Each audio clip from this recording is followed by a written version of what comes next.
Hello guys, welcome back to Lex Alexis. Today we're going to cover the transfer show, and today what I will say, there won't be a transfer show next week. I will be away on holiday, but this is going to be the most up-to-date transfer show I can do. I'm actually going to do rumours this time around, so we will be able to cover the latest confirmed deals of the past week, and we're also going to talk about rumours as well. It will be a classic transfer show for today. If you guys enjoy these videos, please do give them a like. 30 likes would be amazingly appreciated. If you do want to show your support for the channel, subscribing to the channel also really helps too. The subscriber getting the shout out today is Thomas Chisabe. Thank you so much for subscribing to the channel. If you do subscribe to the channel, your name could very well be in my next video. And if you could share the channel too, that also really helps the growth of this channel too, as we're trying to get to 4,000 subscribers as soon as we can. Without any further ado, let's go through the latest deals that have happened in the Championship this past week.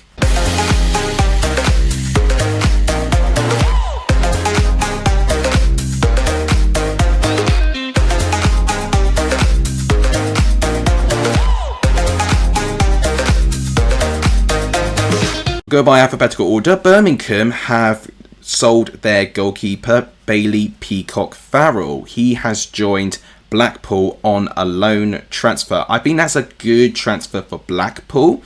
So I do sense with them that they are strengthening their goalkeeper department. And to be fair, with Birmingham getting James Beadle in, it did feel like that goalkeeper position was getting a little bit stacked with quality. So good opportunity for Peacock Farrell, and I think an even better transfer for Blackpool, that they've got someone definitely very experienced at that level of football.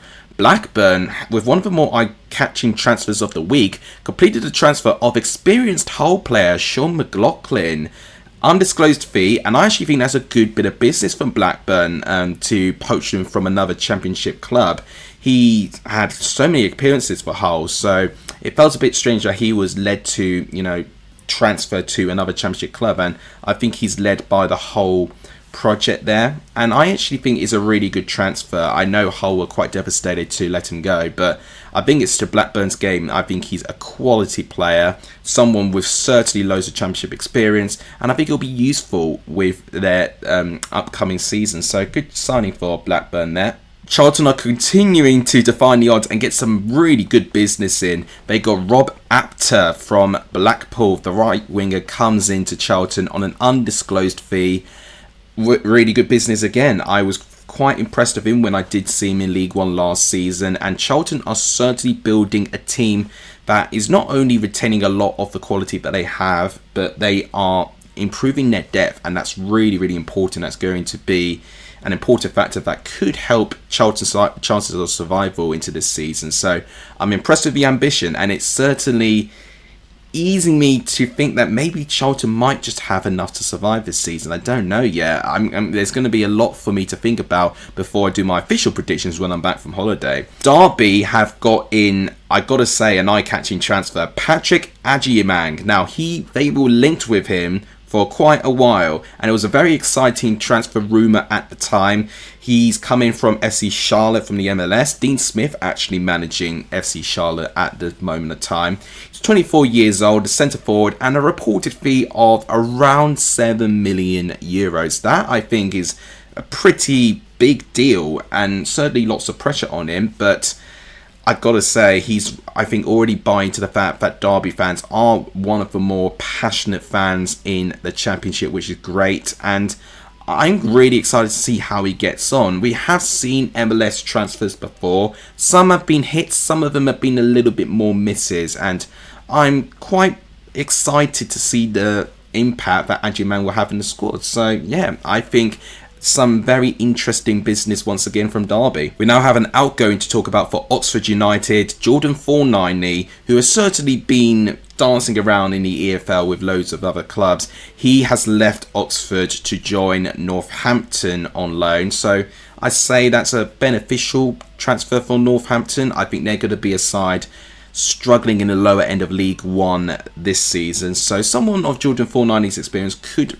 end up to be quite handy for their survival chances. Portsmouth, with one of the best free transfers of this window, I think, getting John Swift. Really good bit of business again, and Portsmouth have not made so many transfers, but when they have been eye-catching, and I think this will be, I wouldn't necessarily say a revolutionary move. He's not one of the youngest of players anymore, John Swift, but certainly I think is a really good help with their midfield. Just today, Southampton have confirmed the outgoing of Kyle Walker-Peters. I mean, we knew he was going, but it was only confirmed today where he's going, and he's going to West Ham United. So West Ham have got a good player on their hands to get him on a free transfer. So I think brilliant business for West Ham. Certainly has proven his worth in the Premier League. He would have been ridiculously overpowered in the Championship. So I think it was inevitable. Obviously, we saw with his contract situations the past couple of weeks ago. But it's good to see that Kyle Walker-Peters again has a good opportunity in the Premier League. Sheffield Wednesday, it's just more doom and gloom, unfortunately. I wish I could report on some optimism for Sheffield Wednesday fans, but Jeji Chikisama has left Sheffield Wednesday to join Rangers in a reported fee of around 2.5 million euros in the end. So at least there's something material there, but I just don't think it's still going to help trounce with the ever-flowing cash flow problems. And what has happened is that two experienced first-team players, Michael Smith and Josh Windass, have had their contracts terminated and they are now free agents. And that will be a topic of conversation in the rumours section, but again, just more doom and gloom that just first team players are walking out like that. So I really do fear for Sheffield Wednesday. I do even fear they even have a team at this moment of time. They're going to have to rely a lot of their youthful players actually. So it's going to be a season that I think Sheffield Wednesday are going to want to forget, unfortunately. I just hope and pray that this is a monumental season just to get a good step into a new era in a new takeover. It's if they do stick around with Chansiri, I don't even know what sort of future we could see for Sheffield Wednesday at this rate. I just hope and pray, and I just sympathise for those fans. A little bit of movement from Stoke City, two outgoings. Lyndon Gooch has confirmed that he will be a Huddersfield player, confirmed on a free transfer.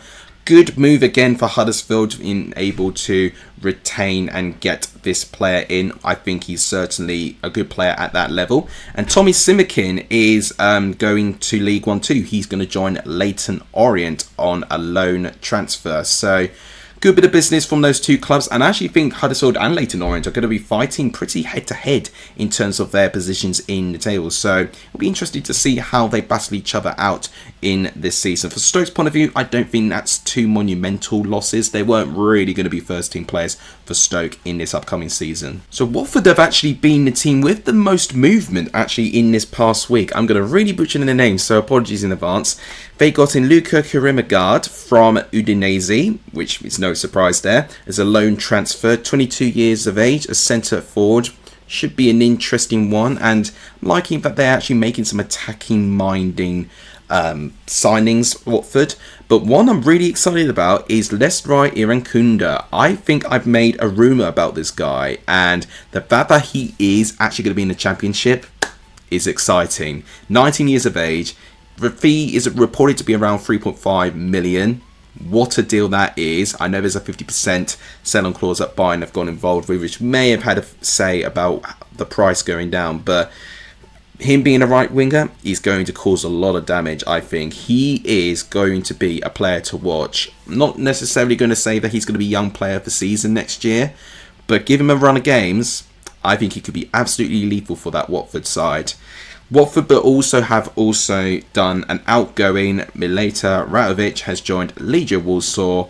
He's, the centre forward there. So essentially they've got one in Kurimagard, but then they've shipped one off, Ratovic, for Legia Warsaw. So lots of movement going around with Watford at the moment. I'm liking that they are now meaning business in terms of their transfers. So West Brom have confirmed the signing of an American, George Campbell. He's another player that they've managed to get in, well, a Championship club has gone from the MLS, and it is noticeable that we've seen quite a lot of different leagues going around with these transfers. We've seen New Zealand League being involved, we've seen the A-League involved, the J-League, and the MLS a couple of times as well. So I think it's quite interesting to see the different approaches and different leagues that we're spanning across in this window.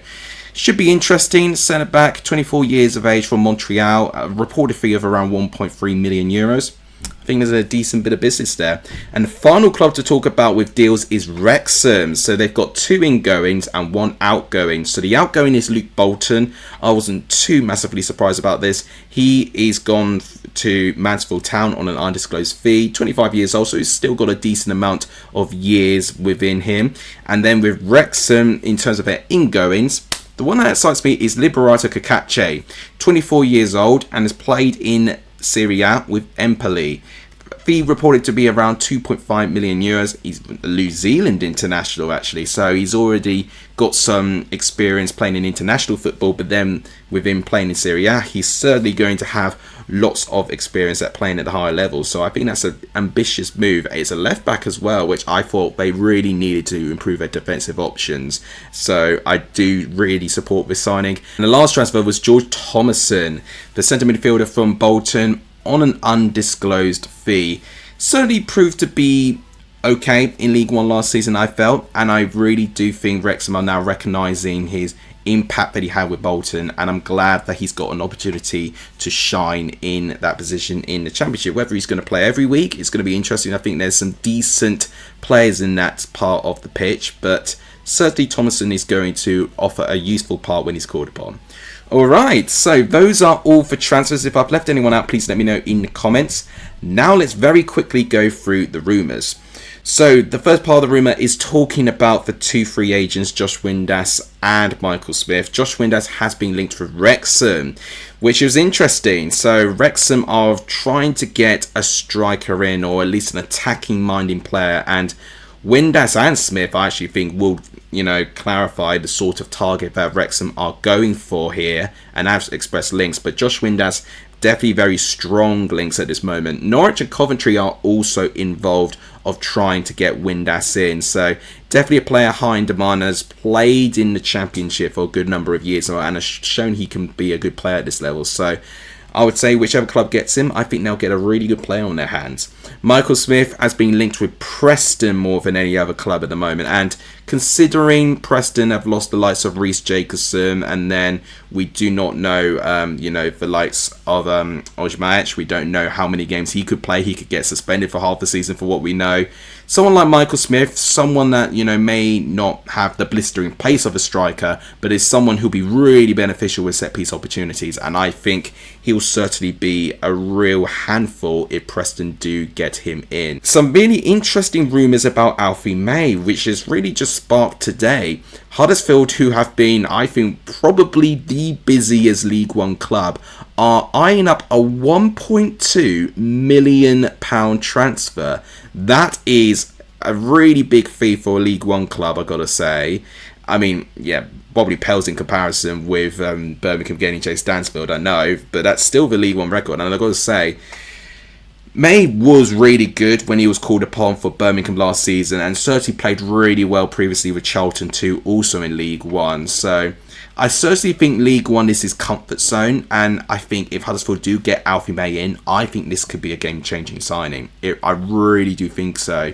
So honestly, we'll have to see if it does materialise. If Huddersfield do get him in, I think they've got to be one of the outside favourites of trying to get into promotion and be in the mix of the recent relegated 3 from the Championship, surely. Ashley Young are rumours that I've started hearing from today, and actually first heard it in my office today as well. Ipswich Town look like that they are the most likely club to getting him in. So he's 40 now, which makes me feel really old. But Watford were keen to try and get him in and try and reunite with his former club. But there has been some problems with his wage demands, and Ipswich look like that they can match them. So it is Ipswich who are currently leading the race. Now, I don't actually see him starting all the time there. I could see him potentially just being filtered in when he needed to. And in his position, maybe he can act as a Tuanzebe replacement, I would say. But other than that, I think he'll be useful for experience, and certainly I don't think he's lost it just yet. But I don't think it'll be a game-changing signing per se. But I think it's going to be an interesting one if he does go to the Championship. West Ham have been linked with Leicester goalkeeper Hermansen. So I was not actually too keen on how he was in the Prem. I actually thought he was okay in the Championship. I thought he got pretty overhated actually, but I think it was down to the fact that Leicester were an absolutely unbelievable team 2 seasons ago, and Hermansson was just a new, upcoming young goalkeeper, and sure, he had the odd error in him, but I think he did have some really good moments there, and I think in the Premier League he shone at times, but then he also really had some blunders as well.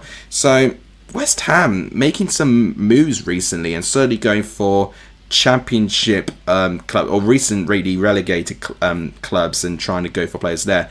There's actually another rumour which I will talk about with Omari Hutchinson. So I'll kind of link West Ham into this. So West Ham are really keen to try and get these really good players from recently relegated clubs, and I think Brentford were also linked with Omari Hutchinson, and especially now that it's been confirmed that Bryan Mbeumo is a Manchester United player, I would not be surprised if Brentford really try and tighten their grip on this. So I know it was talking about Hermansson talking to Omari Hutchinson, but we're going to see loads of movement, I think, from recently relegated clubs who are going to be toying with the idea, thinking, do I stay on and go in the Championship, or do I go and jump ship and have another opportunity in the Premier League? It's like when you dip your feet or your toes in Premier League football, when you really have that hunger to go for it again and you think it's the best move for your career, it's hard for those players to feel motivated for the club that they're currently in when they've had that relegation on their CV. So it's going to be an interesting set of developments there, I think. West Ham and Brentford, I think, will be involved, especially with those. Now, Charlie Kelman was undoubtedly Leyton Orient's one of their players of the season. He is staying with Queen's Park Rangers at the moment, and I think Queen's Park Rangers are actually going to want him to play in their squad. So he will naturally, feel a little bit like a new transfer in a way for Queen's Park Rangers in that point of view. West Brom have been linked with him, but for what I've been made aware, Charlie Kelman has actually rejected bids relating to West Brom. So it's whether Queen's Park Rangers are tightening their grip or West Brom were just severely underpricing their value. I sense a sneaky feeling that Queen's Park Rangers are actually really going to want Charlie Kelman in the squad, probably seeing how well he did with Leyton Orient, getting the team that shouldn't really be getting into the playoffs, and actually not almost single-handedly, but having a good involvement of getting them there. I think they're going to see him as a really important player this year. So I'm really going to be excited to see how that rumour decides to blossom over the last couple of weeks or so. Charlton have again been involved with the rumours. Now, they've actually had a bid turned down, apparently, for Japanese defender from the J-League. I think it's Shinosuke Fukada. Now, he's 24 years of age and is a versatile player, can play right back or right wing back. So that will certainly fit in the way that Nathan Jones would like to set up his back line there. And yeah, I think it's Kyoto Sanga that he plays for in the J1 League. So that is another example of another, league in like a completely different part of the world that Championship clubs are looking into.